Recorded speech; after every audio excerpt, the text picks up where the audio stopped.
She didn't just raise him. She became his mother when no one else would. Gave him her best years, her quiet sacrifices, her name on every school form. And now, standing alone on the porch with tired feet and a warm chicken in her arms, he was throwing her out of her house. It was Thursday late afternoon. One of those days where the sky can't decide if it wants to stay bright or just dim quietly into evening. Clara stood on the porch in her worn house slippers, holding a reusable grocery bag. Inside, a loaf of bread, a few cans of beans, and a warm rotisserie chicken she could still feel through the plastic. She leaned her hip against the front door, and slid in the key. It didn't turn. She frowned, tried again, slower, then faster. Even flipped the key upside down like maybe she was just tired, not thinking right.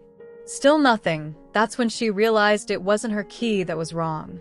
It was the lock. They'd changed it. She knocked. Once. Then twice.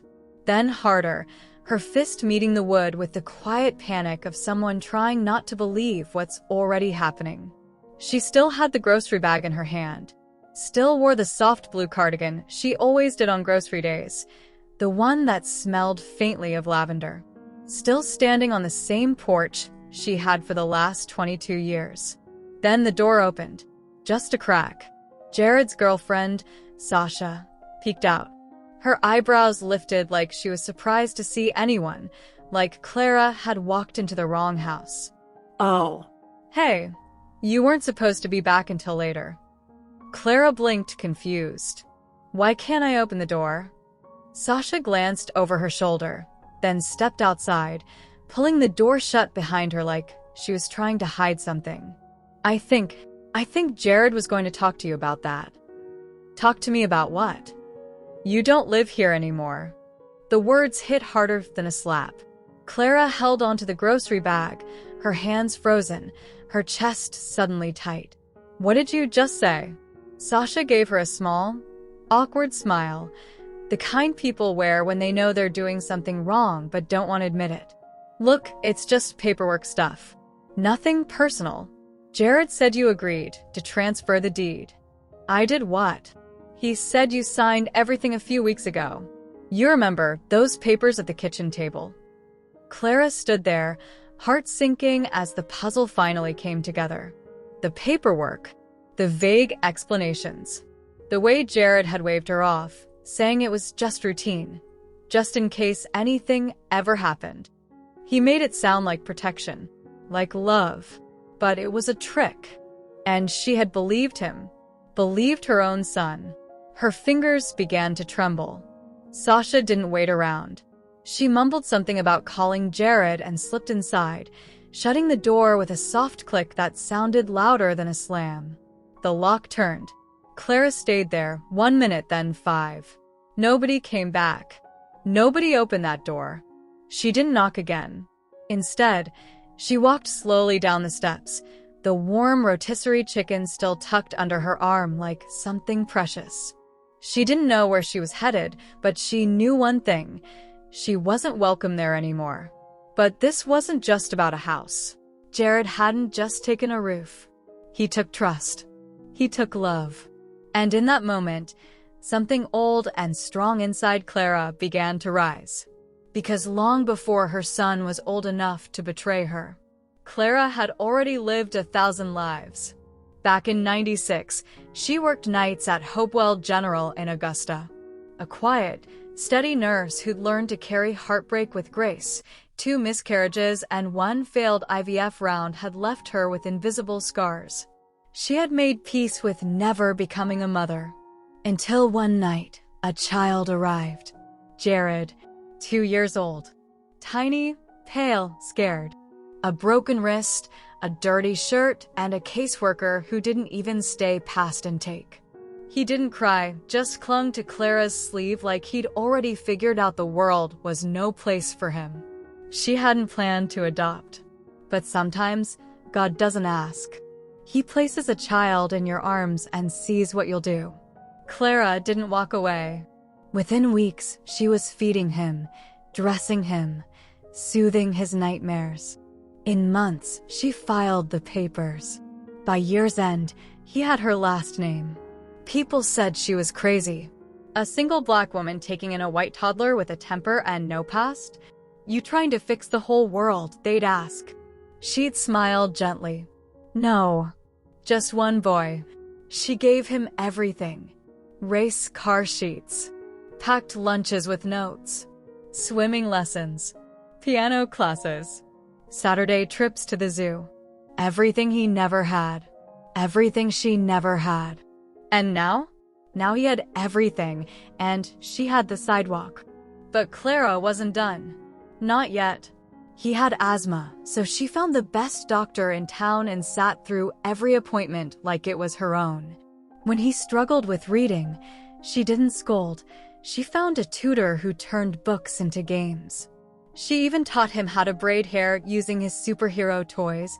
Just in case you have a daughter one day, she'd say with a smile.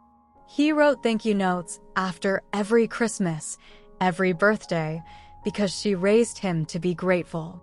And she never missed a single parent-teacher conference. Not once. But things started shifting. Middle school came with questions. Why don't I look like you?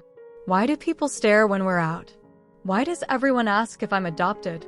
And every time, she gave him the same answer, gentle, firm, from the heart, because you are. But that doesn't make you any less mine. Still, the distance grew. By high school, he was pulling away. In college, he only came home when it was convenient, quick visits, short dinners, a rushed, hey, mama, before heading back to whatever life he was building without her. But Clara stayed quiet. She kept his bedroom untouched, left the porch light on, believed love, real, patient love, was enough.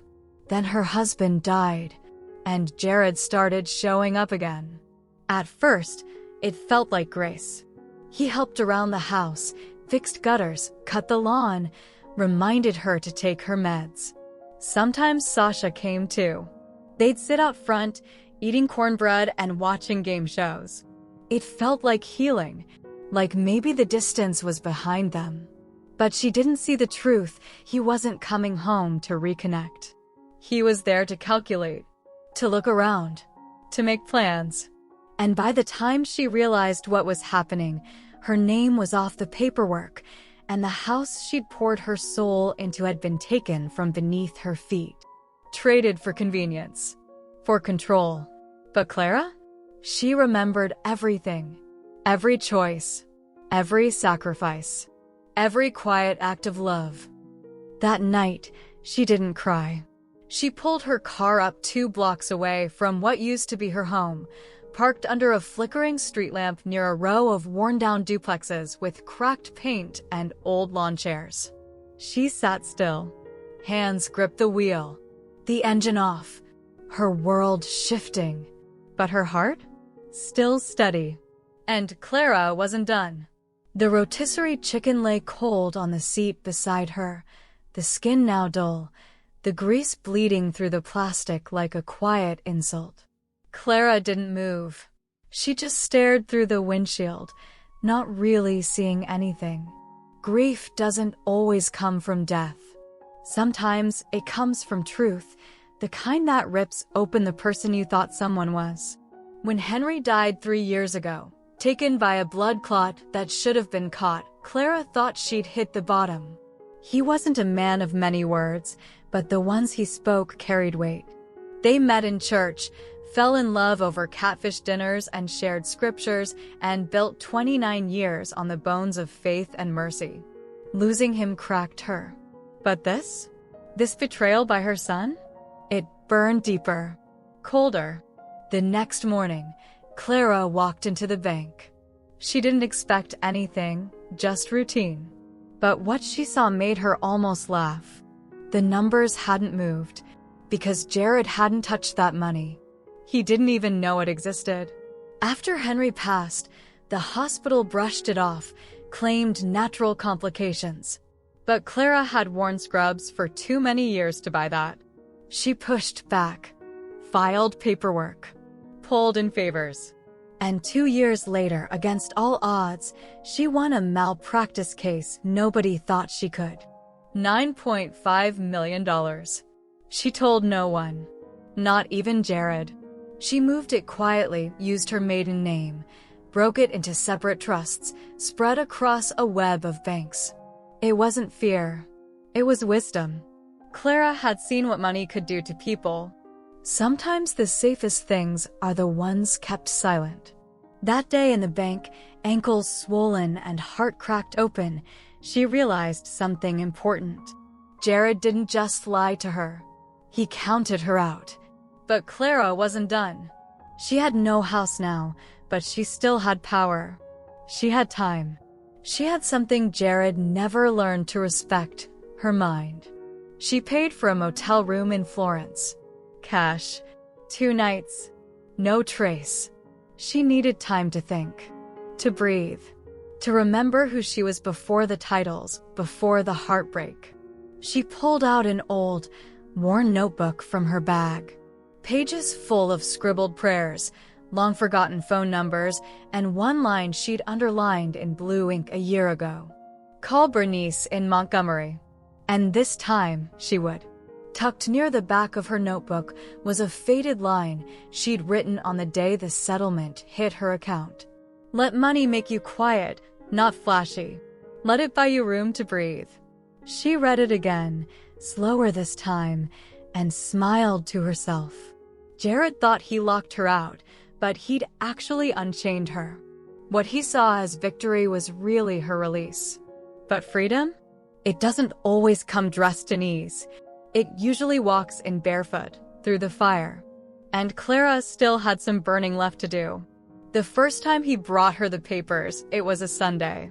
Clara was at the kitchen table, folding towels fresh from the dryer while her sweet potato pie finished baking in the oven.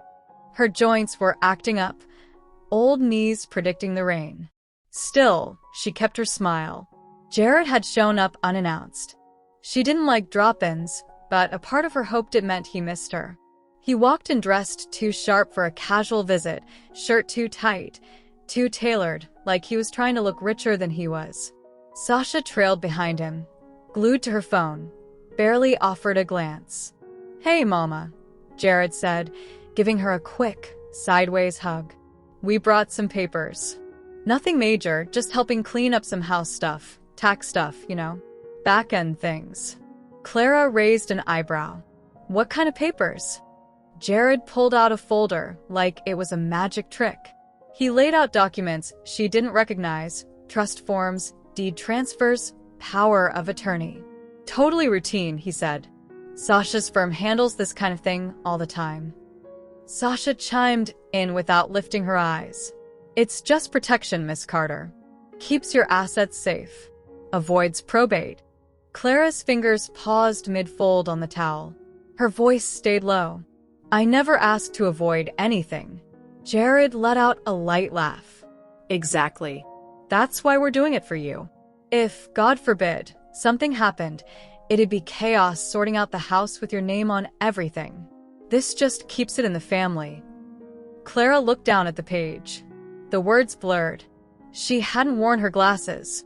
She hated how they pinched. And now, every letter looked just a little too smooth to trust. Jared caught the hesitation in her eyes. "Here," he said, offering her a pen. "I marked where you need to sign. Don't worry about the rest. I already talked everything through with the lawyers." Clara paused. Something inside her wanted to speak up. To say, maybe I should have someone look this over. Or, what's the rush with this power of attorney? But the words didn't come. This was Jared, her boy. The one who clung to her whenever she left the room. The one who wheezed through childhood asthma attacks. The same boy she rocked through fevered nights and chickenpox at age 6, when he refused to sleep unless her hand was in his. So she signed. One sheet. Then another. And another. Jared chuckled. "Look at you, Mama, making history." She gave a weak smile. Just a breath of a laugh. The oven timer rang behind her. She rose to turn off the pie. But something about that moment would stay with her. The warm scent of cinnamon laced with burnt sugar. the small click of the pen cap, and Sasha's face, too calm, too pleased, like she'd already won. Clara didn't know it then, but that would be the last time she'd ever sit at that kitchen table. The visits after that, they were short, businesslike. Jared started dropping by with banking papers and strangers in collared shirts talking about market potential. He was always talking fast about real estate, numbers, returns. Her house? He called it untapped equity. He also stopped calling her Mama. Now it was just Clara, especially when Sasha was around. That stung more than she expected. And one quiet afternoon, while watering her begonias by the porch, Clara heard Sasha's voice through an open window. "Once this deal closes, we can finally get that Dallas apartment." That night, Clara packed a small bag, just in case. She slid in her Bible, her passport, the last photo she had of Henry, and her little notebook, the one with every account tied to the settlement Jared never knew existed. Her knees weren't what they used to be, and her back ached more often now, but her mind? Still sharp. Sharp enough to know when love had gone sour. And Clara hadn't raised a boy, built a home, and buried a husband just to stand by and watch it all be erased, not without reminding Jared who laid the first brick. It happened on a Wednesday afternoon. Quiet. Ordinary. She'd just finished vacuuming the living room, something she still insisted on doing herself, even though her niece always told her to take it easy. But Clara believed in clean floors, no matter how old you got or who was visiting. Jared strolled in like he owned the place. Still had his sunglasses on, earbuds dangling loose. Sasha followed, half talking to someone through her Bluetooth, barely glancing at Clara as she passed. Neither of them said hello. Then Jared paused, turned slightly, and said, "Hey, next time you use the Dyson, make sure to empty it out. We've got folks coming to see the place this weekend." Clara blinked. "Folks?" "Realtors," he said, brushing it off. "Nothing major. Just getting a feel for the market." She looked at him, steady. "You selling the house?" He laughed. Not kindly. Not yet. Just looking at options. "Options," she said, her spine straightening. And that's when he said it. Flat. Casual. Like it meant nothing. "You're a guest now, Mama. I mean, it's still your space. Sure, but legally, you know how it is." Her hand gripped the vacuum like it was holding her upright. She didn't argue. Didn't cry. Just nodded once, slow. That night, she packed her small bag for real. She didn't take much, just what mattered. Her Bible. That notebook. 2 simple dresses. A pair of worn sneakers. And her wedding ring, the one she hadn't worn since Henry died, but always kept tucked inside a velvet pouch beside her bed. Jared never asked where she went. Sasha didn't blink. As far as they were concerned, she'd cleared the way. Clara checked into a roadside motel across town, near a gas station with flickering lights and a truck stop that always smelled like diesel and burnt coffee. The heater in her room rattled and the mattress sagged. But the silence? That was hers. And for now, that was enough. She sat down at the small motel desk, pulled out her old notebook, and flipped through worn pages filled with memories, notes, and prayers. Near the back, she found a number she hadn't dialed in over a decade. It belonged to a woman named Mavis, used to work at a nonprofit that helped women like her understand housing rights. Mavis had her back once when a tenant tried to take Clara to court over a busted pipe in her rental. She punched in the number. 1 ring. 2. Then a flat beep. Disconnected. Clara closed her eyes and let out a quiet sigh. Then she remembered someone else. Walter Duke Hayes. Folks called him Duke. Henry's childhood friend. A lawyer back in the day, sharp as ever, even in retirement. She hadn't spoken to him in ages, but this was the kind of thing you didn't sit on. She dialed. 6 rings in, a gravelly voice answered. This better be Jesus or serious trouble. Clara cracked a smile. Might be both. Evie? Yeah, it's me. I need your help. She didn't have to explain much more. Duke remembered who'd brought him soup after knee surgery and sat with his wife when she was sick. Loyalty like that didn't fade. They met the next morning at a small diner off Highway 84, the kind with chipped mugs, greasy eggs, and a waitress who called everyone honey. Duke looked older than she remembered, white in his beard now and slower to move. But those eyes? Still sharp enough to cut through lies. You look like hell, he said, sliding into the booth. Clara gave him a smirk. Morning to you, too. He sipped his coffee, black, no cream. Same way Henry used to drink it. Then he leaned in. All right, tell me everything. No sugarcoating. So she did. The papers, the lies, the locks, Sasha, the guest comment, the fake kindness. She laid it all bare while Duke sat there, quiet, hands folded. When she finished, he leaned back and blew out a breath. He played you, no doubt, but he messed up. Clara looked at him. How? Duke gave her a look. He forgot who raised him. Her eyes dropped to her crumpled napkin. But I signed the deed, Duke. He nodded. Yeah, but if he misled you, if you weren't told the truth, that ain't just shady, it's challengeable. Especially if there's proof. You really think we could fight this? Duke gave her a slow grin. Evie, I could drag him into court with one hand and a toothpick. She gave a tired laugh. I'm not trying to ruin his life, Duke. I just want my house back. I want to be able to look in the mirror and not feel like I let myself get played. Duke nodded. Then we don't ruin him. We teach him. For the next 2 hours, they went through everything, dates, papers, conversations. Clara had already jotted most of it down in that notebook, long before she knew how important it'd be. Because some part of her knew this day might come. And she hadn't survived everything just to stay quiet now. It was the old nurse in her. Clara had a habit she never let go of. Write everything down. Names, dates, what was said, how it felt. Duke looked through her notes and told her what was coming.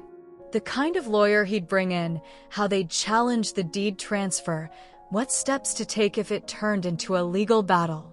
Then Clara said something she hadn't told a soul. Duke, I have money. He blinked. You mean like savings? She shook her head. No, real money. From the hospital. The settlement. $9.5 million. Duke almost dropped his coffee. Lord have mercy. I never touched it. Didn't even tell Jared. Didn't want it to change anything. He just stared at her, quiet for a moment, then gently reached across the table and placed his hand on hers. It didn't change you, he said softly. He did that all by himself. Clara looked out the window. The highway shimmered in the heat, blurry and endless. Her reflection stared back at her, aged, tired, but unbroken. A woman with cracks, sure, but none deep enough to finish her. She turned back to Duke. I want to handle this clean. No noise. No spectacle. I just want my name where it belongs on my door. Duke nodded. We'll make it right. But Clara knew there was one thing left to do before lawyers got involved.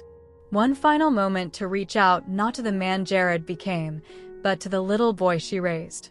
She didn't call first.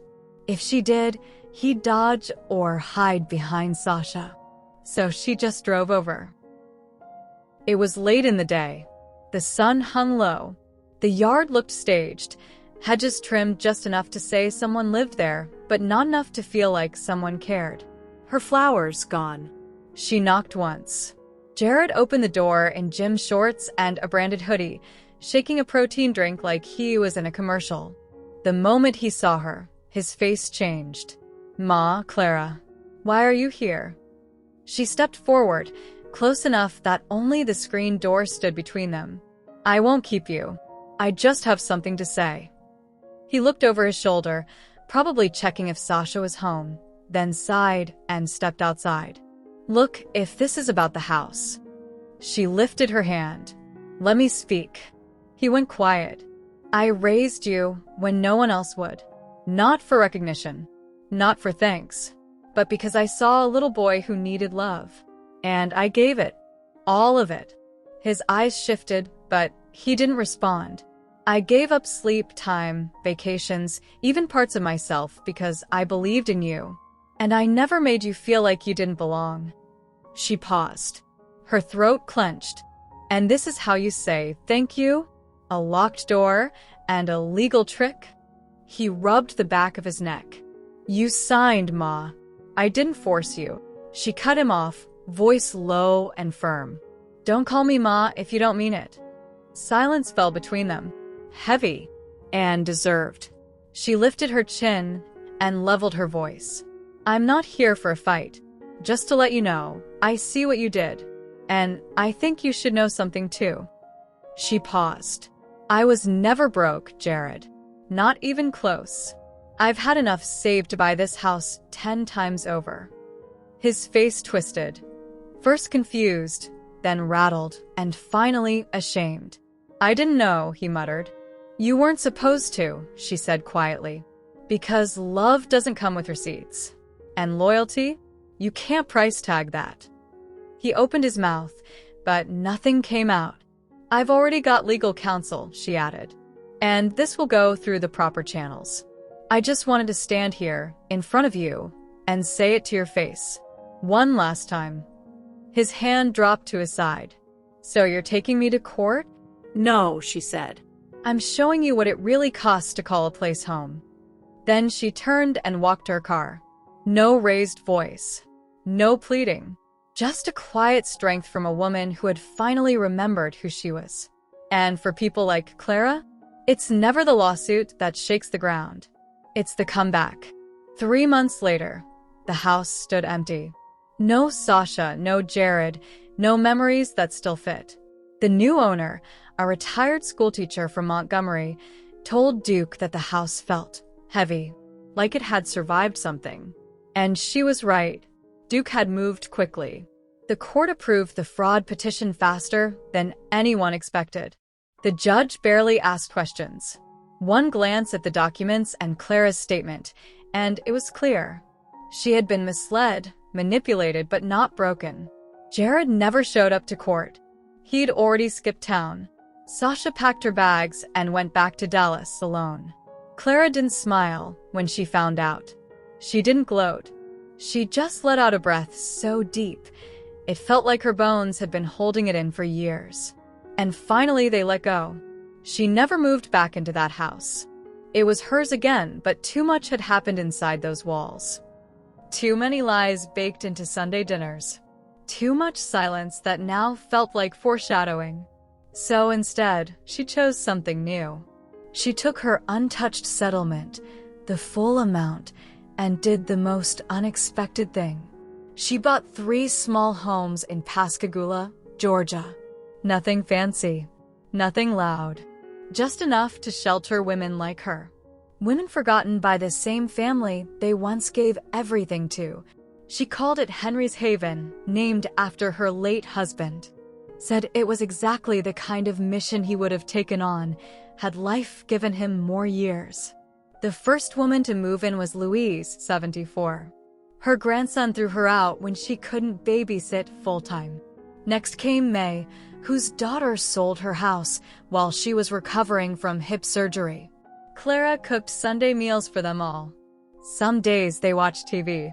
Some days they just sat outside swapping war stories about who left them and how they survived anyway. Clara never told them her full story. She didn't need to. They could see it in the way she walked. Head high, movements quiet, energy unshaken. Duke still stopped by from time to time, helped with the paperwork, teased her about running for office. You should be on a billboard, he'd say. The woman who turned betrayal into a mission. Clara would just laugh and shake her head. I only did what Mama taught me, When you're backed into a corner, you don't fold. You pray. You plant your feet. And you protect your peace. Because this was never about a house. It was about the dignity she built her life around. And refusing to let betrayal steal that away. 1 year later, Clara sat on the back porch of Henry's Haven. A fleece blanket on her lap. A cup of tea in her hands. The sky above her painted in soft gold and slow-burning orange. Louise was upstairs with her crochet needles. May was in the kitchen, humming while she cleaned greens. And Clara? She was still. Not tired, not angry, just still. That morning, a letter had arrived. No return address. Just her name written in familiar handwriting she hadn't seen in almost a year. Inside was a note. I messed up. I see that now. I don't know why I did it like that. Maybe I thought I was owed more than I was. Maybe I never really saw what you gave up for me. I'm not asking for forgiveness. I just needed to say, you didn't deserve what I did. I hope you're okay, Jared. Clara read it once, then again. And without a word, she folded the letter, smoothed its edges, and tucked it into the back of her Bible. Not to forget, but to remember quietly, without needing to reopen the wound. She never wrote back. She didn't have to, because for her, forgiveness wasn't about excusing someone's betrayal. It was about releasing herself from it. She'd finally understood something. You can give a child every piece of your heart, raise them with love, with sacrifice, with grace, and still, they can walk away. Not because you failed, but because they made a choice. And that choice isn't yours to carry. The crickets outside started their song, evenings settling in like a soft quilt. Clara leaned back in her chair and closed her eyes. Not from exhaustion, but peace. She took a breath, not just with her lungs, but with everything inside her. Because she knew now, a house is made of walls. But a home? A real home is built with love, with truth, with people who stay. And she had built hers again, this time unshakable. No signatures required. If this story stirred something in you, if it made you think of someone you've lost, loved, or had to let go, send it to a friend who needs the reminder. Because here's the truth. Real love isn't something you can steal. Real mothers don't break. And real strength doesn't shout. It rebuilds, quietly, brick by brick. Until one day, it stands taller than the storm that tried to level it.